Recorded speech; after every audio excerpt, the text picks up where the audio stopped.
Nemazariro atakaita munyika yeSouth Africa nekutambura kwetiri kuita munyika yeSouth Africa tichisiya vabereki vedu munyika yeZimbabwe vachitotifonera kutiisira mameseji vachitikumbira mari kuti zvinhu zvakaoma kuno.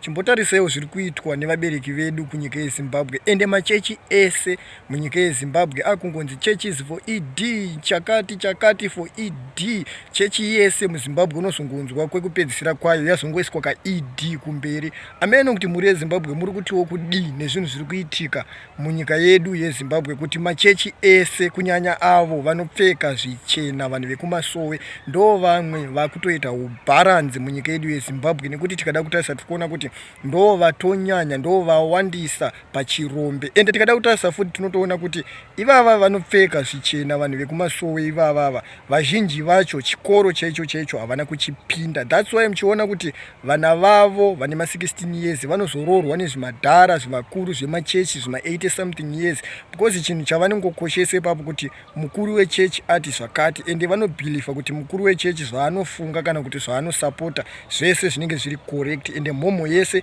inozotanga kuitiswa zvimwe zvinhu zvichirombe. Chimboonai zviri kuitiswa vanhu vemachechi maplacards vakatakura vachisapota bill number 3 but ukada kutarisa kuti zvavari kusapota vakatakura zvimaplacards zvebill number 3 ari kubenefita ndiani. Tinozoona kuti vakuru vemasowe vakuru vemachechi vari kupiwa dzimotikari but mhomho yese iri kutakuriswa maplacards iyi iri kunzi isapoti kana kuti iri kuzoverengwa ichinzi vanhu vemuZimbabwe vari kufarira bill number 3 havana zvavari kubenefita. Chavari kungobenefita kusafa, nhamo, chirombe, kudzungaira ndo chete chinhu chavari kubenefita. Ameno kuti muri yeZimbabwe munotiwo kudii nezvinhu zviri kuitwa munyika yedu yeZimbabwe kuti machechi ese ave kunamata Mnangagwa ave kunamata ED. Ende inini mubvunzo wangu secitizen yeZimbabwe ndewe kuti musi uchafa Mnangagwa kana kuti musi uchafa ED wacho machechi ese amakatenda muchiti churches for ED muchazomabvisa here kaED kacho kana kuti achangoramba ari machechi aiED